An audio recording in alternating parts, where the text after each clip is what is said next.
Yo, peace was good. Welcome to another hip hop album review. This is part 308. The album that I would like to review tonight is Ice Cube with his seventh album, Laugh Now, Cry Later, released in 2006. All right, you guys should know who Ice Cube is. You know he's an old, well-rounded entertainer. He's a MC. He's a director. He's an actor. You know, you name it. He's an entrepreneur. He fucking invented the big three. You know, in basketball and sports. You know what I mean? So they do have many hustles. You can't really hate on that, all right? But before that, he was just doing music and movies. And I did a review on his first 6 albums, including the first 2 West Side Connection albums. In fact, I just finished doing. I recorded the review for the Terrorist Threats album by West Side Connection that was released in 2003, which I was not a fan of. The album was whack. It was mostly because of the production, and then like the chemistry wasn't there. I don't know, man. Like the subject matter they were talking about, it just sounded very forced. You know, they were talking about they were talking shit about commercial music, but they were making commercial music. It was like all over the place. I didn't really like that album, so fuck that album. All right. This album spawned 2 singles. The singles include Why We Thugs and Go to Church. Those are the singles of the album. Little tidbit. This album was released in June 6th of 2006. 666, which is kind of crazy.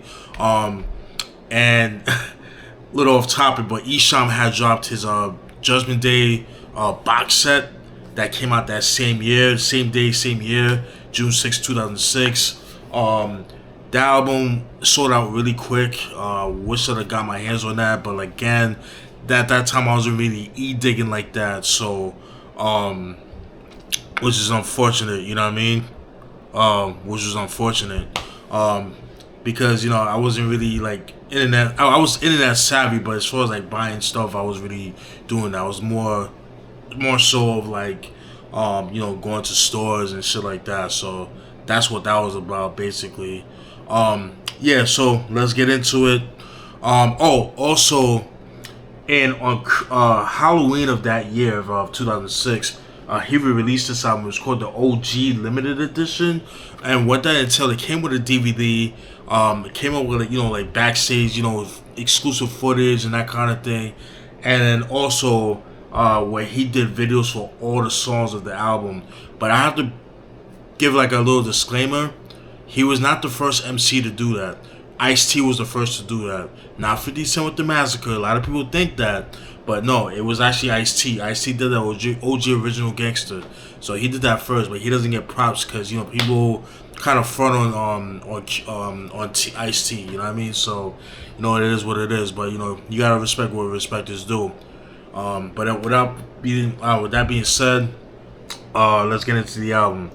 What the album looks like: Ice Cube looking down in the city of Los Angeles. I like the sunset effect or the sunrise, pretty dope, but it also kind of has like a post-apocalyptic sci-fi look to it, pretty cool. Kind of looks like a motion action picture that would have been in the studio and in theaters, and then you got the back, kind of like an alternate cover kind of thing. It's looks pretty cool. Looks like a movie, like a direct-to-video type of movie.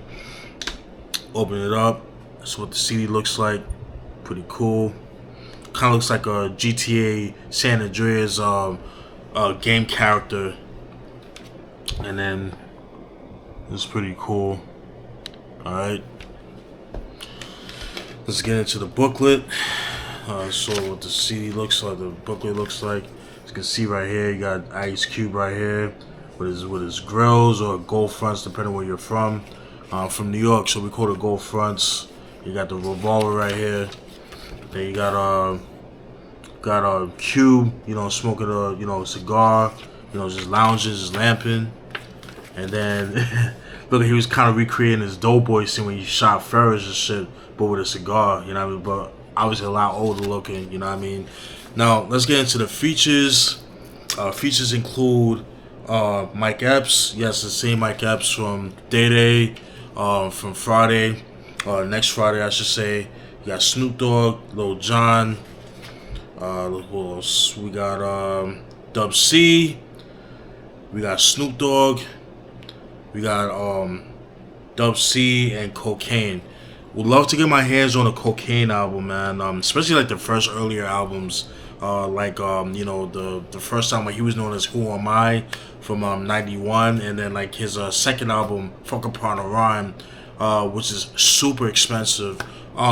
The first album is hard to find, but it's a little more affordable compared to Funk Upon a Rhyme. I've seen Funk Upon a Rhyme go for like 60 and above. It's like, I don't know, man. We'll see, man. I'll probably end up getting it at some point, but I don't know. I just gotta wait for that price to go down. You know what I mean? All right. Oh, let me get to the producers. How can I forget, right?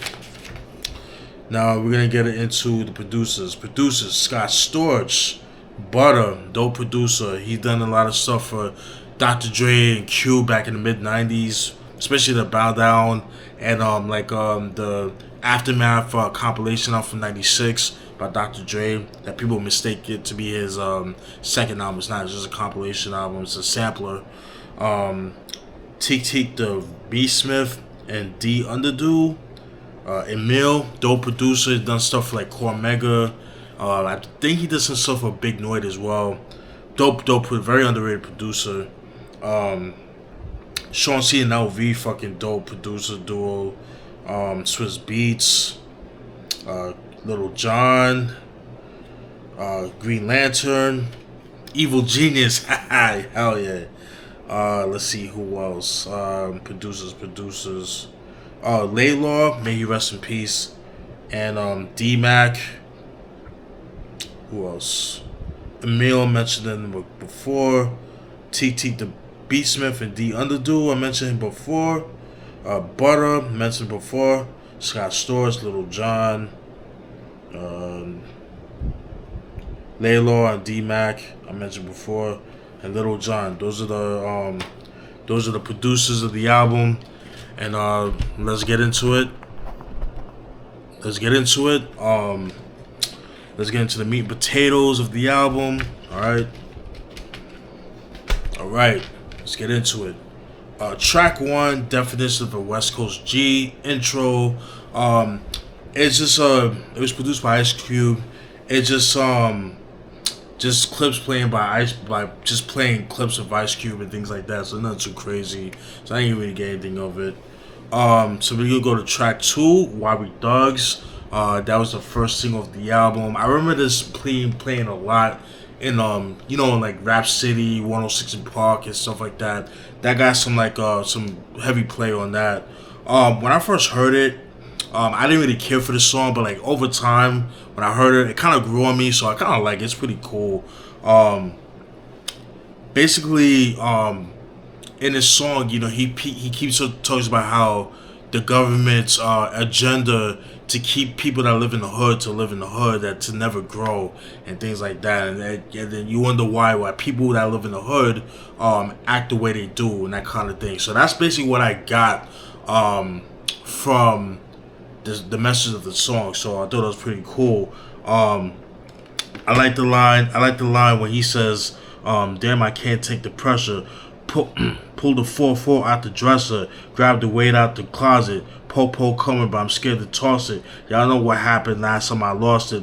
Can't tell you niggas what the fucking boss did. D-Game got a nigga exhausted. Gotta go for the plea bargain they offered. Fucking dope. So basically, saying like, the dude that got into the rap game realized like how fucked up shit is, and he can't take the pressure, so he ends up snitching and that kind of thing, and play a plea bargain to get a lesser time and shit like that, dropping dimes and shit like that. You know what I'm saying? So that's basically what I got from that, and it's like kind of like a never-ending cycle, because it's happening even to as we speak right now. It's kind of crazy when you think about that. So that was track 2, Why We Thugs. Track 3, Smoke Some Weed. That was produced by Butter. It's a weed track, as you can tell. Smoke some weed. Dope beat right there. What I like about the beat, kind of has like a Middle Eastern kind of feel with like a dope synth wave feel to it in the background. Really dope. I like the line when he said, If you're a baller, nigga, I'm a Hall of Famer. Lion tamer with 2 4 5 flamers. Understand that your life's in danger. Didn't your mama tell you not to talk to strangers? Little nigga, I'm the hillside strangler. Woo! Fire. Dope shit right there. So that was track 4, Smoke Some Weed. Track 5, track 4, Dimes and Nicks.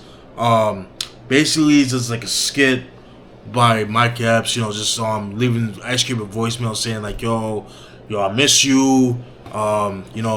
We need another Friday movie. Cause they've been talking about doing another Friday movie since after Friday After Next. That's been in the long run, and I don't see that shit happening, especially with John Witherspoon passing away, Pops. I mean, it's just not gonna be the same. We need Pops in the movie, and it's just not gonna be the same. I think they should just let it go. Just let it rest. You know what I mean? Just I don't know, do like a prequel or something. I think that's the best way to do it, to pay off, kind of pay off the series. Instead of doing like a rehab, like a continuation, which would be nice. But Ezell, Anthony Johnson, he died. Debo passed away. Tiny Lister, he died. Pops, it wouldn't be the same. I think if they would do like when they're younger, like teenagers and stuff like that, or something like that, I think it would be a lot better. But that's just my personal opinion. So that was track 4, Dimes and Nicks. Track 5, Child Support. Whoo! Probably my favorite song of the album. Love the beat for that. That was produced by Hallway Productions. Track Underdo. Dope song. Fucking love this shit right here. Basically in this song he kind of like takes shots at like carbon copies of Ice Cube, and the people that's copying him. Yo, y'all my son, y'all owe me. You know what I mean? Y'all owe me y'all career. And that's basically what I got from that track. And the beat is so fucking dope, man. I love that shit.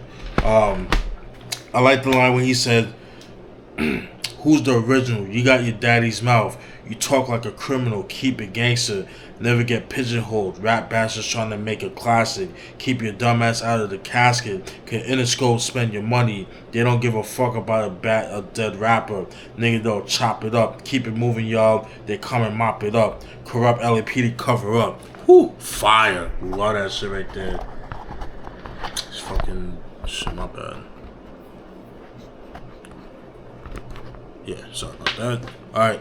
Yeah, I got a new camera, so like every couple minutes it keeps like blocking off, and I formatted the SD card, but I'm just still trying to figure it out. So that was track 5, Child Support. Track 6, 2 decades ago. Basically I didn't really write anything. It's just like a intro. It's just like a skit, basically, an insert, if you will. Basically, I'm talking about how Ice Cube's been in the game for 20 years and that kind of thing. So that's what I got from that. So nothing too crazy. All right. Now let's get into the next track. Track 7, doing what it's supposed to. Doing what it's supposed to do. That was produced by Emil. That was an okay track. I didn't really do it. It didn't really do anything for me. Could have done without it, honestly. Kind of disappointed with Emil on that one. We're gonna go to track 8, the self-titled track, Laugh Now, Cry Later. That was produced by Sean C and LV.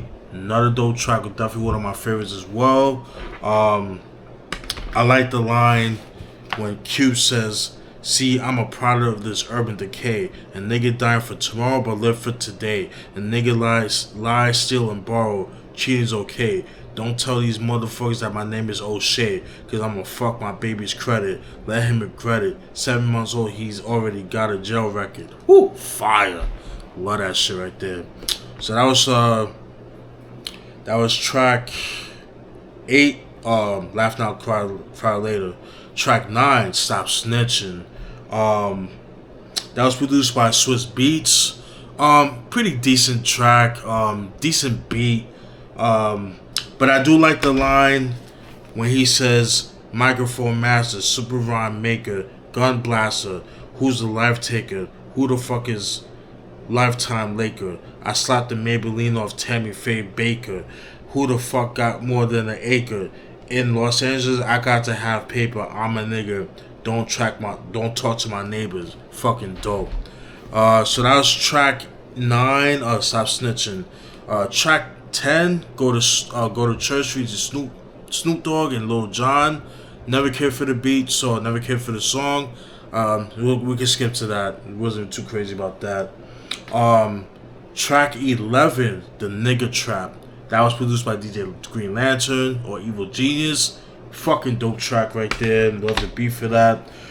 Dope bass line for that too. I like the line when he says, concrete slave ships never move where niggas like us get used like a mule. Don't let them catch you, arrest you, strip and undress you, throw you in like a cesspool. You want to know the crime of a century, a ghetto elementary, a mental penitentiary. Black man, you never been a friend of me. Boy, you kin to me. Were we enemies? Whew, fire. Love that shit right there. So that was track 11, The Nigga Trap. Track 12, A History of Violence. That was just basically like a skit, so I didn't really get anything out of that. So that was track 12, A History of Violence. Track 13, Growing Up. Basically speaks on how he came up in the rap game, from when he was with CIA, then NWA, then, how he felt when Eazy-E passed away, how it fucked him up and that kind of thing. And, he just talks a little bit about that up until the career that he had at the modern time at that time in 2006. So it was pretty cool. I didn't really care for the beat too much. That was produced by Laylaw and D-Mac. It was kind of disappointed with the beat, not gonna hold you. Then we got track 14, Click Clack Get Back. Now we're talking now. That was produced by Emil. Dope track, like the beat for that. I like the line when he says, I never take shit from rappers. I turn them motherfuckers into cadavers. Kaplow, I'm fucking more niggas than Napster, cause you's a trick, and the ghostwriter is Casper. I heard you lost on Fear Factor, cause you couldn't swallow these nuts. Big as a tractor. Woo, fire. Love that shit right there. So that was track 14, Click Clack Get Back. Track 15, The Game Lord. That was produced by Hallway Productions. Dope joint right there. I like the bass line for that. Pretty dope. I like the line where he said, before you check my rims. God damn it. Sorry. Before you check my rims, when you leave the parking lot, check your limbs. You better check your friends and see if your baby mama left with them blacks and Mexicans. Stop all that bullshit in the pen. Understand this, it's us versus them. They can give a fuck if we sink or swim. That's real shit right there. So, really dope joint right there. So that was track 15, The Game Lord. Track 16, Chrome and Paint, featured Dub C. That was produced by Butter. I was really disappointed with this song because, with Dub C and, Ice Cube and Butter, they kind of reunited. This is like, Bow Down era. He made some of the best songs on that album. And we come with this shit. This sounds like a knockoff Neptune's beat. I just was not feeling that shit. I just could have done without that. So I wasn't too crazy about that. So Chrome and Paint, I was definitely disappointed with. So we're gonna go to the next track, track 17, Steal the Show, produced by Scott Storch. Dope track right there. I like the line when he said, nigga Scott Storch will bang the instrumental. South Central, here comes the presidential. Pull up, jump out the lowrider. Real lyricist, nigga. Fuck a ghostwriter. Dance baby and your provider. Use a fly girl, bitch. I'm a spider. Whoo, fire. Love that joint right there. So that was track 17, Steal the Show. Track 18, You Got a Lot of That, features Snoop Dogg. That was produced by Lil Jon. Was not a Lil Jon fan, as you guys can see. Never feel like he was a dope. I mean, I give him what credit is due. He had the industry on the chokehold for a very short run, like that 2000, I would say like from like 2003 to maybe like '06, and you know the whole A-Town stop and all that stuff. Like, shout out to the A. But I don't know, man. Just I just never been a fan of his production. But that's just me. So I've always skipped that track. Track 19, Spitting Polyseeds, featuring Dub C and Cocaine. That's a dope drum right there. That was produced by Laylaw and D-Mac. It's a decent track right there.